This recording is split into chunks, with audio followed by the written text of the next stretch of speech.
Recording मैं अपना वो पिन कर लेता हूँ. Right children, so in the previous class we were studying about the chapter 6 revision चल रहा था हमारा because lot portion but the chapter we already completed and then I said कि we'll start again because this is the only chapter I have given for the मतलब CBSE is given to us for term 1. तो हम इसको दोबारा पढ़ लेते हैं कुछ हद तक जहाँ तक हो सकेगा और उसके बाद हम reproduction that is term 2 का chapter शुरू करेंगे. So we are studying about the basic features on the basis of which you can differentiate between the living and non-living, and we have studied that living being has got some important characteristic. 4 basic characteristic तो उसमें मिलते ही हैं, वो है nutrition, respiration, transport and excretion. Besides that they show growth, development, movement, locomotion, response to stimuli, reproduction and definite organization, metabolism and homeostasis, and all these characteristics मैंने आपको पिछली class में explain कर दी थी one after other. ठीक है. Now today we are going to study the further that is what is given in the book. तो हम लाइफ प्रोसेस पे आ जाते हैं. जितना हमने डिस्क्राइब करना था वो कर दिया. अब हम लाइफ प्रोसेस के बारे में पढ़ते हैं. What are life processes? Life processes are those basic processes which are also known as maintenance processes without which life is not possible.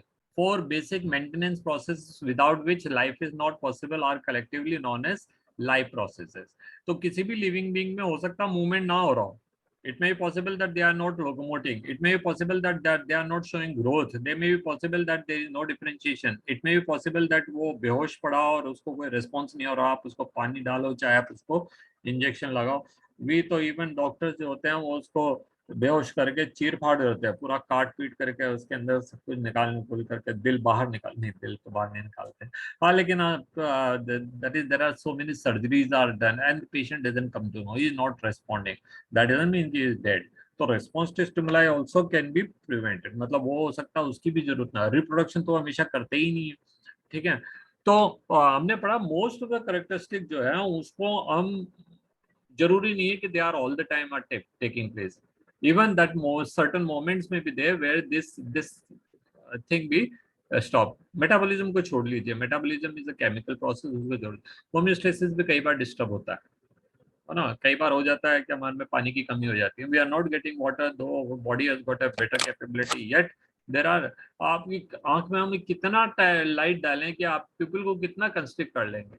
There will be a state even if you close your eyes you can see some light falling into your eyes, है ना. Retina के ऊपर आपको लाल लाल सा दिखने लगा. तो हम पूरी तरह से होमियोस्टेसिस को कंट्रोल नहीं कर सकते.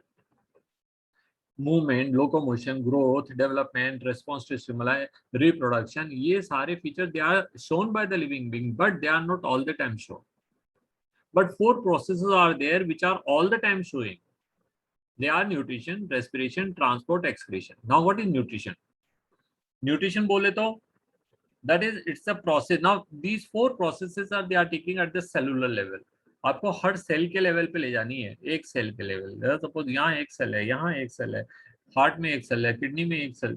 But that is the heart is made up of thousands and thousands of cells. Kidney is made up of thousands. Skin is made up of millions of cells. Now, if we talk about one particular cell of that, it is all the time showing nutrition, all the time showing respiration, all the time transporting the substances, exchanging between, and all the time continuously removing the waste material from a cell. तो हर cell के level पर अगर हम देख रहे हैं तो 4 processes हमेशा हो रहे हैं. Nutrition, respiration, transport and excretion. These are called life processes. तो देखिए क्या लिखा है. The maintenance functions of the living organism must go on even when we are not doing anything in particular. कुछ भी नहीं कर रहे होंगे तब भी ये 4 प्रोसेस तो हो ही रहे. Even when we are just sitting in class, even if we are just asleep, or maintenance of this maintenance job has to go on, and the process which get together performed, this maintenance job is called life process. तो हमने इसको maintenance कहा. Maintenance क्यों कहा? क्योंकि growth and development and ये सारी चीजें अलग है. मेंटेनेंस आपको एक बॉडी मिली, अब आप उसको मेंटेन करना है. You to maintain it to the.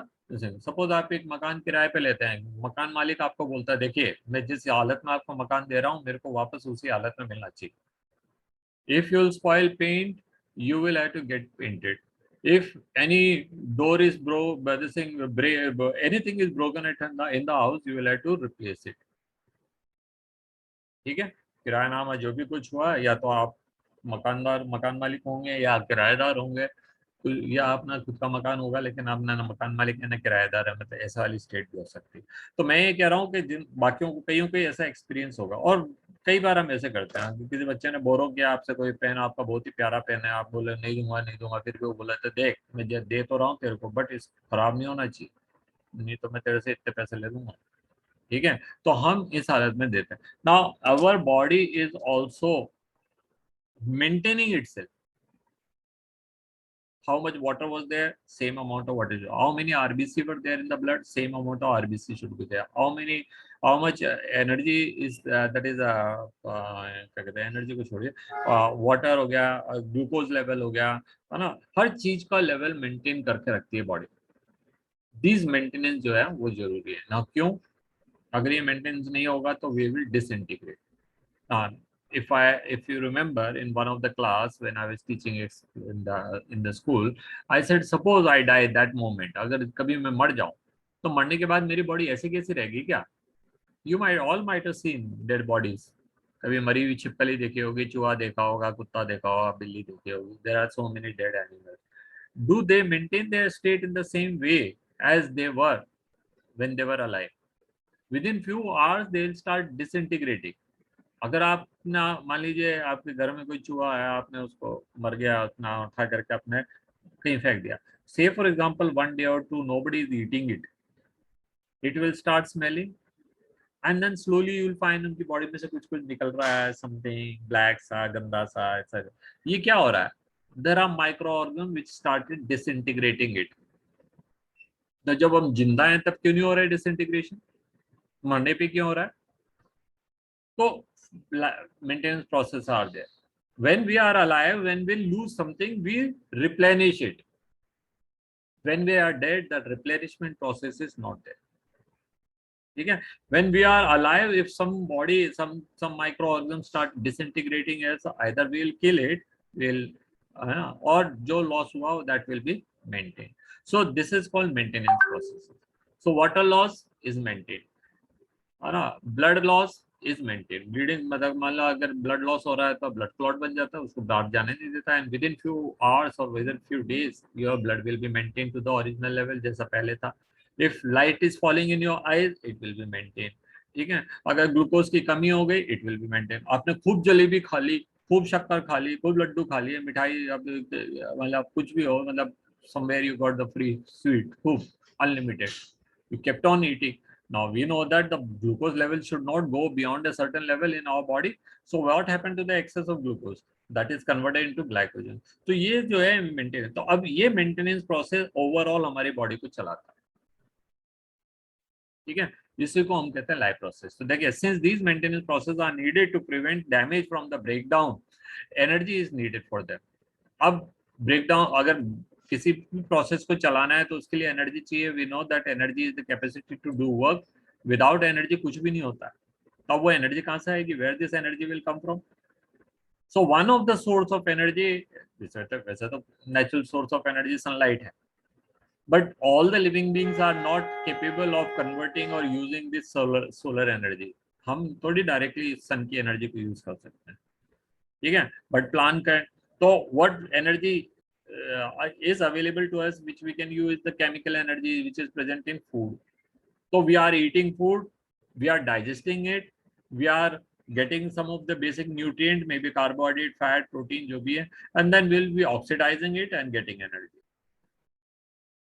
We already studied in chemistry, आपका chapter 1 हो गया और आपने पढ़ा है कि जब भी कोई oxidation होता है energy is liberated. There are two type of reaction, exothermic and endothermic, and oxidation is always a exothermic reaction.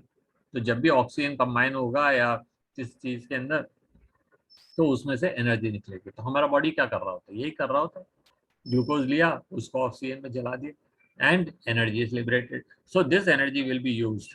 फिर हमारी बॉडी एनर्जी को डायरेक्ट यूज नहीं करती है, उसको कन्वर्ट कर लेती है, लॉक कर लेती है in ATP, and from this ATP the energy will be used. So ठीक, this energy come from outside of the body of individual organism. So there must be a process to transfer the source of energy from outside to the body into the body of organism. अब मैंने आपसे कहा कि वो क्या है वो चीज जिसको हम बाहर से ला रहे हैं, वो फूड है. We get our nutrients, मतलब our basic source of energy, that is a glucose or fat or carbohydrate, that is in the form of food. तो वो एक प्रोसेस हो गया जहां से हम उसको अंदर लेंगे. ठीक है, this is called food. And to take it inside process and commonly called nutrition. Nutrition की डेफिनेशन हम जानते हैं क्या होती है. Nutrition, how will you define nutrition? How will you define nutrition? Nutrition is the process of intake of nutrient and its utilization. ठीक है, intake, nutrition is intake of nutrients in each and every cell, या in a cell लिख देता हूँ, in a cell and its utilization. Now what it is utilizing? Nutrient can be utilized for many different ways. सारा nutrient केवल energy के लिए नहीं. हम if I go and ask any child why do we need or why do we eat food, वो बोले sir to get energy. Energy is the not ultimate aim.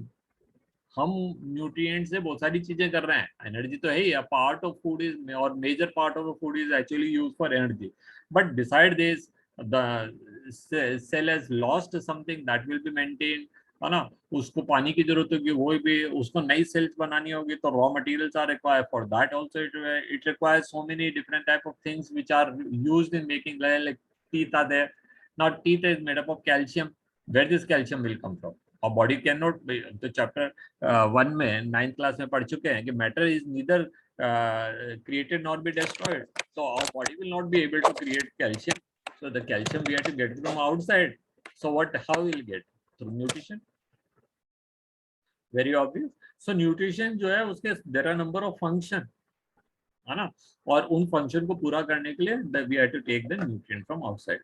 ठीक है. So there must be a process of transfer of source of energy from outside to body of to organism, and we all call it food. Food कहाँ से आ रहा है? बाहर से आ रहा है. कहाँ पर आ रहा है? In each and every cell आ रहा है. If the body size of organism is to grow, additional raw material will be needed from outside.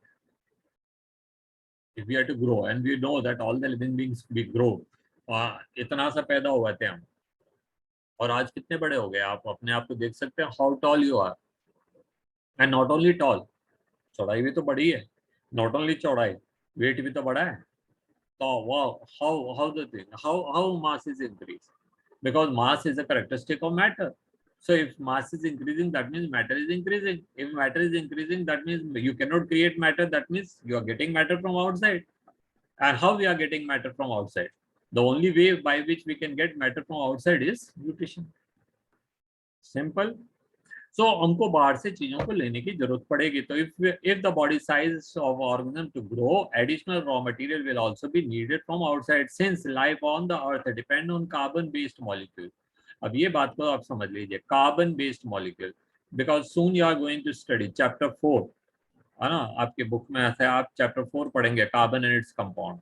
तो आपको मालूम पड़ेगा कि there is a whole lot of chemistry which is only containing, which is based only on the, और in which we will study only about the carbon compound. सो ये carbon base वाले क्या हैं? कार्बन बेस वाले वो molecule हैं जो कि जिसमें कार्बन होता है ना, like carbohydrate, protein, fat, DNA, RNA, hormones, है ना, vitamin, all these contains carbon. Non carbon वाले हमारी बॉडी के अंदर कुछ ही चीजें हैं. वो मिनरल्स होती हैं जो दांत बनाएंगी, हड्डियां बनाएंगी, ठीक है, पानी है, बाकी सब जगह कार्बन ही कार्बन है. ये सारा carbon, carbon compound, carbon compound, ठीक है. आंखों में कार्बन कंपाउंड, ब्लड में carbon compound, everything of our body is made up of non carbonaceous. Our body is mainly containing bones which are calcium and phosphate salts, teeth which are calcium and phosphate salts, ठीक है. बाकी इनके अंदर ही living cells हैं which are carbon contain. Okay, so that is what they are saying, that is हमारी body में जो भी चीजें वो मेनली कार्बन कंटेनिंग सेल्स हैं. Now, depending on the complexity of these carbon sources, different organisms can use different kind of nutritional process. ठीक है. Now what type of food you will eat, that will depend कि how, what type of organic compound or what type of molecules you can digest, use and all. ठीक है. हर कोई type का molecule थोड़ी use कर सकता है, तो उसके हिसाब से उसका फूड इनटेक और उसका वो जो न्यूट्रिशनल प्रोसेस है वो डिफर कर सकता है. Now outside source of energy could be quite varied since the environment is under the control, under not under our control, the individual organism, these sources of energy therefore need to be broken down to build up the body. ठीक है. अब हमने कुछ चीज लिया बाहर से, say for example you ate mango. Now mango is mainly made up of cells which may be having cellulose, which may be having some carbohydrate, that the sweetness of the mango is because of the carbohydrate. It may have some little bit khattapan, that is because of the organic acids. It may have some type of minerals. It may have some type of esters, which is giving khushbu, smell. It may have some other type of substances which are dissolved in water and plus water. Now, do we need all these things in the same form in our body? Why good? हमको क्या करना है भाई cellulose का, हमको क्या करना है एस्टर्स का, हमको खुशबू थोड़ी, इंसान में खुशबू आती है क्या? Do we smell like mango और any other fruit? Do we smell at all? Yes we smell when we don't take bath. अरे छोड़ो, चलिए. तो हमें स्मेल नहीं आ रही है, हमें वो वाला एस्टर नहीं है जो कि मैंगो में था, तो उसकी क्या जरूरत है हमको? So what our body will do, whatever thing we are getting from outside will be broken down into the simpler molecules so that they can be reconstructed into the desired type of molecule. ठीक है.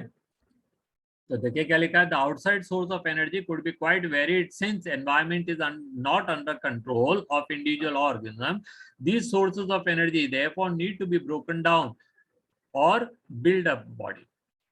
ठीक है. इनको या तो टूटना होगा, फिर उसके बाद कुछ मॉलिक्यूल बन जाएंगे, then again they will be rebuild, recombined and make the body, है ना, and must be finally converted into uniform source of energy that can be used for the various molecular movement needed for maintaining the structure. Now एक नई चीज लिया है, क्या?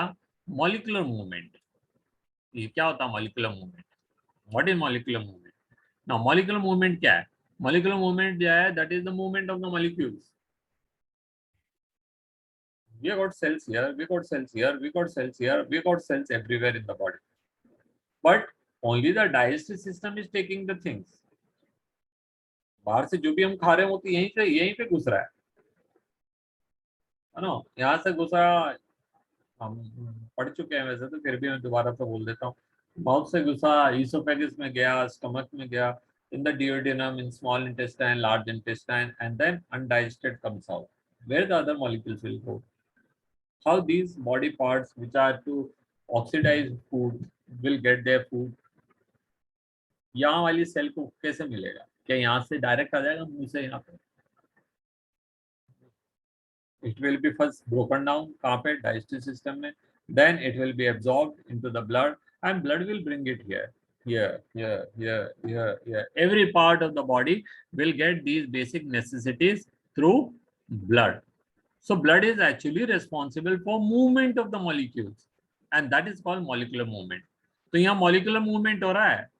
All the molecules are moving in our body as and when and whichever direction they require, needed for body to grow, maintaining the living structure, as well as the kind of molecule the body need to grow. Mango के कोई भी molecule directly use नहीं कर रहे हैं, except some minerals, water and some vitamin. ठीक है, glucose को यूज कर लेंगे, अगर इसमें ग्लूकोज है स्वीटनिंग के लिए तो उसको यूज कर लेंगे for energy production. But most of the other molecules are broken down into something and then reshaped in our body as and whatever we require. ठीक है. आप ऐसा समझिए कि आपके पास में कुछ चीज हो जो बेकार हो गई है. फॉर एग्जांपल ये मोबाइल मेरा खराब हो जाए, खराब भी पड़ा हो गया, हाँ ठीक है। तो ये मोबाइल मेरा खराब हो गया, इसे खराब ही है। तो ये खराब हो गया, मैं क्या करता हूँ, इसको OLX पे भेज देता हूँ, है ना। अब OLX पे जिसने लिया उसने देखा अरे यार ये तो खराब है, और मेरे को एक दो बार फोन करेगा, मैं बोलूँगा तूने देख करके लिया भैया, तू जान, तेरा काम जान, मैंने जब दिया था सही चल रहा था, अब खराब हुआ। वो क्या करेगा इसको, it may he may give it to some mobile repair shop. Shop वाला बोलेगा साहब इसको ठीक करने के लिए तो 10,000 रुपये लगेंगे। आप बोलोगे यार 8,000 9,000 में तो नया मोबाइल आ जाता, 10,000 इसको ठीक कराऊंगा, फिर भी पुराना ही रहेगा, और फिर एक बार खुल जाएगा तो उसकी वैल्यू वैसे ही कम हो जाएगी। तो तू तो ऐसा कर, ये तो रख ले, कितने में दे, कितना देगा मुझे, वो बोले इसके 2,000 रुपये तो वो, एनीवे फिर भी बेटर है, क्योंकि मैं इसको रिपेयर कराता हूँ 10,000 रुपये लगता है, 10,000 में तो नया मोबाइल आ जाएगा, और इससे 2,000 और मिल गया मेरे को। और अगर मैं कंपनी वो ऑनलाइन ही इसको एक्सचेंज कर लेता हूँ तो 2 3 4 हज़ार रुपये वहां से मिल गया। अभी अपने को क्या करना है, वो जो कबाड़े वाला लेगा उसके तो कोई काम का नहीं है, नहीं है इसके, वो क्या करेगा, इसको खोल लेगा, खोल के इसके सारे नट बोल्ट स्क्रू और इसके अलग अलग पार्ट्स उनको अलग अलग। So whenever such mobile comes to him for repairing, say for example उसका साउंड कार्ड नहीं चल रहा, तो इसमें से निकाला उसमें लगा दिया, वो बोले साहब ये कंपनी से आया है, ये तो 4,000 रुपये का है, ये 2,000 का मोबाइल में 4,000 का उसको चेक दिया।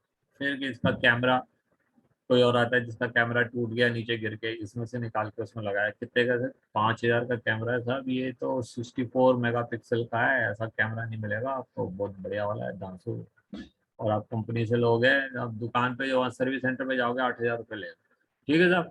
तो उसने 5,000 में या 4,000 में कैमरा टिका दिया, तो वो तो कमाता जा रहा है, मुझसे 2,000 रुपये में लिया मोबाइल, और वो तो इज कीप ऑन अर्निंग। सो वो क्या कर रहा है, इसके पार्ट बाय पार्ट अलग कर रहा है, पार्ट बाय पार्ट अलग कर रहा है, and he is using battery itself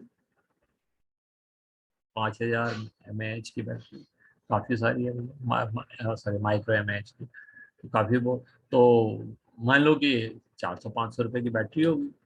so एक मोबाइल जो खराब हो गया हमारे लिए किसी काम का नहीं है, but for mechanic it is useful because we can sell its part, screen ही बेच देगा, टच बहुत महंगी आता है। तो वही हमारा बॉडी भी करता है, whatever thing we are eating that is being broken into the smaller particles, and then they will be recombined to the required type of things जो उसको बॉडी को चाहिए, वो बना लेगा उससे, ठीक है। ये तो बात, तो हमने क्या पढ़ा कि पहली बात तो फूड की जरूरत क्यों, एनर्जी की जरूरत क्यों, मोलिकुलर मूवमेंट क्या होता है, why we are to eat organic substances from outside, ठीक है, ये सारी चीजें तो देखिए।